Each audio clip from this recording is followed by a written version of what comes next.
জুলাই ঘোষণাপত্র দিয়ে সর্বদলীয় সম্মেলন বৃহস্পতিবার। মতিঝিলে হামলার ঘটনায় দুজনকে গ্রেপ্তারের খবর জানালেন দুই উপদেষ্টা।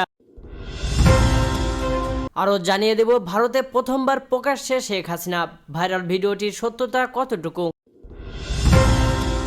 ভারতীয়দের ভিসা প্রদানে কারাকারি আরব সৌদির। সর্বশেষ জানিয়ে দেব জুলাই ঘোষণাপত্র নিয়ে বিকেলে সর্বদলীয় বৈঠক, অংশ নিচ্ছে বিএনপিও।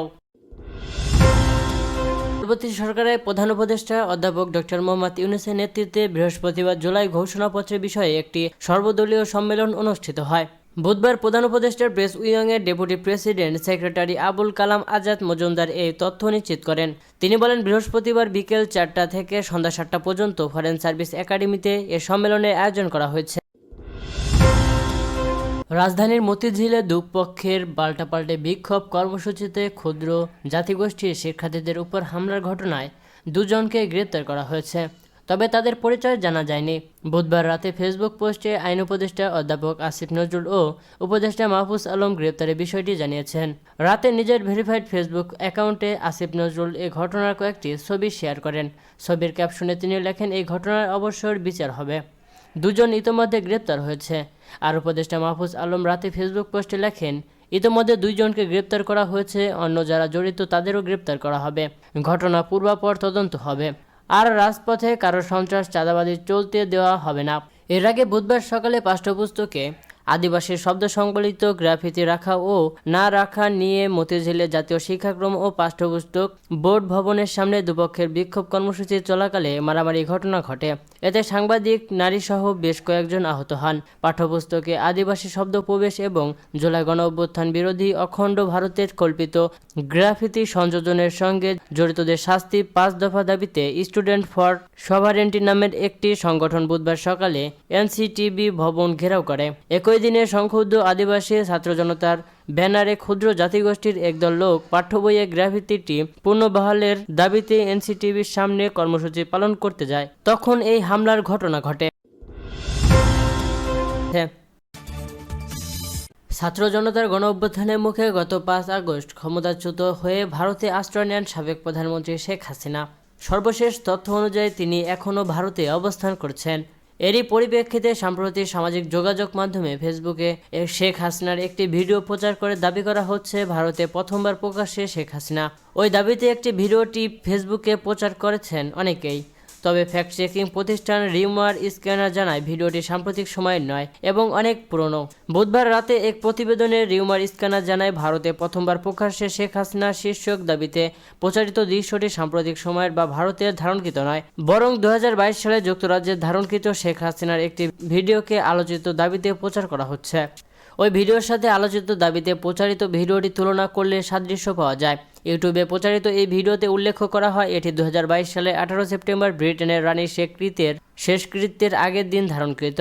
পরবর্তী অনুসন্ধানে সিলেট মহানগর স্বেচ্ছাসেবক লীগের সভাপতি ও সিলেট সিটি কর্পোরেশনের 7 নম্বর ওয়ার্ডের সাবেক কাউন্সিলর আফতাব হোসেন খানের ফেসবুক অ্যাকাউন্টে 2022 সালে 18 সেপ্টেম্বরে প্রচারিত একটি পোস্ট পাওয়া যায়। ওই পোস্টে শেখ হাসিনা একাধিক ছবি ও ভিডিও সংযুক্ত করা হয়, যার সাথে আলোচিত ভিডিওটির সাদৃশ্য পাওয়া যায়। ওই পোস্টে উল্লেখ করা হয় শেখ হাসিনা যুক্তরাজ্যের রাজা কর্তৃক আয়োজিত রাষ্ট্রপ্রধানের সংবর্ধনায় যোগ দিতে বাকিংহাম প্যালেসে যাওয়ার পথে এই ছবি ও ভিডিওগুলো ধারণ করা হয়েছে।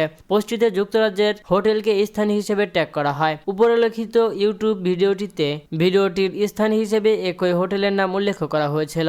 এরই সূত্র ধরে গুগল ম্যাপে অনুসন্ধান করলে যুক্তরাজ্যের লন্ডনের হোটেলের পারিপার্শ্বিক অবস্থানের সাথে প্রচারিত ভিডিওটি পারিপার্শ্বিক অবস্থান তুলনা করলে সাদৃশ্য পাওয়া যায়, যা নিশ্চিত করে প্রচারিত ভিডিওটি যুক্তরাজ্যের লন্ডনের হোটেলের সামনে ধারণ করা হয়েছে। এছাড়া প্রাসঙ্গিক কিওয়ার্ড সার্চ করলে মূলধারার গণমাধ্যম প্রথম আলোতে 2022 সালের 15 সেপ্টেম্বর প্রকাশিত একটি সংবাদ প্রতিবেদনে জানা যায়, রানী দ্বিতীয় এলিজাবেথের শেষকৃত্য এবং জাতিসংঘ সাধারণ পরিষদের 77তম অধিবেশনে যোগ দিতে সাবেক প্রধানমন্ত্রী শেখ হাসিনা ভারতীয় কর্মীদের জন্য ভিসা প্রক্রিয়ায় কারাকারি আরোপ করেছে সৌদি আরব। এখন থেকে সৌদি আরবে কর্ম ভিসার জন্য আবেদন করতে চাওয়া নাগরিকদের পেশাগত ও শিক্ষাগত যোগ্যতা প্রমাণে প্রাক যাচাইয়ের মধ্যে দিতে যেতে হবে। স্থানীয় সময় মঙ্গলবার থেকে এই সিদ্ধান্ত কার্যকর হবে। জানা গেছে, সৌদি শ্রমবাজারে ভারতীয়দের ভূমিকা বেশ গুরুত্বপূর্ণ। এরপরও ভারতীয়দের সংখ্যা কমাতে চায় সৌদি সরকার, কারণ পর্যাপ্ত প্রশিক্ষণ কেন্দ্রের অভাবে ভারত থেকে যেসব কর্মী যান তারা আশানুরূপ প্রশিক্ষণ থাকেন না। সৌদিতে অবস্থিত ভারতীয় মিশনে বরাতে ভারতীয় সংবাদ মাধ্যম এনডিটিভি জানিয়েছে, কাজের ভিসার ক্ষেত্রে পেশা যাচাইয়ের বিষয়টি অত্যাবশ্যকীয় করা হয়েছে। অর্থাৎ ভিসা পাওয়ার আগে তাদের পেশাগত দক্ষতার প্রমাণ দিতে হবে। এই নতুন নিয়ম প্রায় 6 মাস আগে প্রস্তাবিত হয়েছিল, যার লক্ষ্য ছিল সৌদি আরবের প্রশিক্ষণ কেন্দ্রগুলোর সীমিত ক্ষমতার কথা বিবেচনা করে ভারতীয় কর্মীদের প্রবাহ নিয়ন্ত্রণ করা ও মান নিশ্চিত করা। এই নিয়ম কার্যকর হওয়ার ফলে সৌদি আরবের শ্রমবাজারে সহজ প্রবেশ, কর্মী ধরে রাখার হার বৃদ্ধি ও নিয়োগ প্রক্রিয়া উন্নত হবে। বিনিয়োগকর্তাদের পক্ষে কর্মীদের যোগ্যতা ও তথ্য যাচাই করার পরও জোর দেওয়া হয়েছে। সেই সাথে সৌদি আরব বিদেশি নাগরিকদের এক্সিট ও রি এন্ট্রি ভিসা বাড়ানো এবং ইকামা নবায়নের নিয়মগুলোও হালনাগাদ করেছে। ভারতীয় পররাষ্ট্র মন্ত্রণালয়ের তথ্য অনুযায়ী সৌদি আরবে ভারতীয়রা দ্বিতীয় বৃহত্তম অভিবাসী সম্প্রদায়। বর্তমানে মধ্যপ্রাচ্যের দেশটিতে প্রায় 24 লাখ ভারতীয় কর্মরত, যার মধ্যে 16.4 লাখ বেসরকারি খাতে ও 7.85 লাখ গৃহস্থালির কাজে নিযুক্ত। সৌদি শ্রমবাজারে ভারতীয় কর্মীরা বেশ গুরুত্বপূর্ণ, কিন্তু অভিযোগ রয়েছে দেশটিতে পর্যাপ্ত টেস্ট সেন্টার নেই যেখানে তাদের কাজের দক্ষতা পরিমাপ করা যায়। ভিশন 2030 অনুযায়ী সৌদি তাদের দেশে দক্ষ কর্মী নিয়ে যেতে চায়। এছাড়া নিয়োগের বিষয়টিও উন্নতি করার লক্ষ্য তাদের, যেন ভালো এবং দক্ষরা দেশটিতে কাজ করতে আসার আগ্রহ দেখান। জুলাই গণঅভ্যুত্থানে ঘোষণাপত্র চূড়ান্ত করার লক্ষ্যে রাজনৈতিক দল ও অন্যান্য অংশীজনদের সঙ্গে আজ বৃহস্পতিবার সর্বদলীয় বৈঠক করবেন অন্তর্বর্তী সরকারের প্রধান উপদেষ্টা ডক্টর মোহাম্মদ ইউনূস। প্রধান উপদেষ্টার জ্যেষ্ঠ সহকারী প্রেস সচিব ফয়েজ আহমদ কালের কণ্ঠকে জানিয়েছেন, রাজধানীর ফরেন সার্ভিস একাডেমিতে বিকেল 4টা থেকে সন্ধ্যা 7টা পর্যন্ত এই বৈঠক চলবে। বিএনপির একটি সূত্র জানিয়েছে, আমন্ত্রণ পেলেও সর্বদলীয় বৈঠকে অংশগ্রহণের বিষয়ে ইতিবাচক নন দলের নীতি নির্ধারকরা। বিএনপির মনোভাব জানার পর তাদের সম্ভাবনা রাজনৈতিক দলে বৈঠকে যোগদানের বিষয়ে আগ্রহ দেখাচ্ছে না। তবে রাত 9টা পর্যন্ত এ বিষয়ে চূড়ান্ত কোনো সিদ্ধান্ত হয়নি। ঘোষণাপত্রে একটি খসড়া রাজনৈতিক দলগুলোর কাছে পাঠানো হয়েছে। মঙ্গলবার দুপুরে রাজধানী গুলশানে দলের চেয়ারপারসনের কার্যালয়ে এক সংবাদ সম্মেলনে বিষয়টি নিয়ে জানতে চাওয়া হয়েছিল বিএনপির মহাসচিব মির্জা ফখরুল ইসলাম আলমগীরের কাছে। তিনি বলেন, আমরা সরকারের উপদেষ্টা মাহফুজ আলমের কাছ থেকে ঘোষণার খসড়াপত্র পেয়েছি। তিনি আমাদের মতামত জানাতে অনুরোধ করেছেন। তিনি বলেন, বিষয়টি এত বেশি সংবেদনশীল ও গুরুত্বপূর্ণ যে একদিনের নোটিশে এটা করা সম্ভব নয়। আমরা এ বিষয়ে আলোচনা করেছি এবং আরও আলোচনা করব। অন্যান্য দলের সঙ্গে এ বিষয়ে আলোচনা করতে হবে। শুধু তাই নয়, সংবিধান বিশেষজ্ঞ যারা আছেন তাদের সঙ্গেও কথা বলতে হবে, কারণ সংবিধানের ব্যাপারেও বহু কথা আছে যেগুলো আমাদের দেখতে হবে।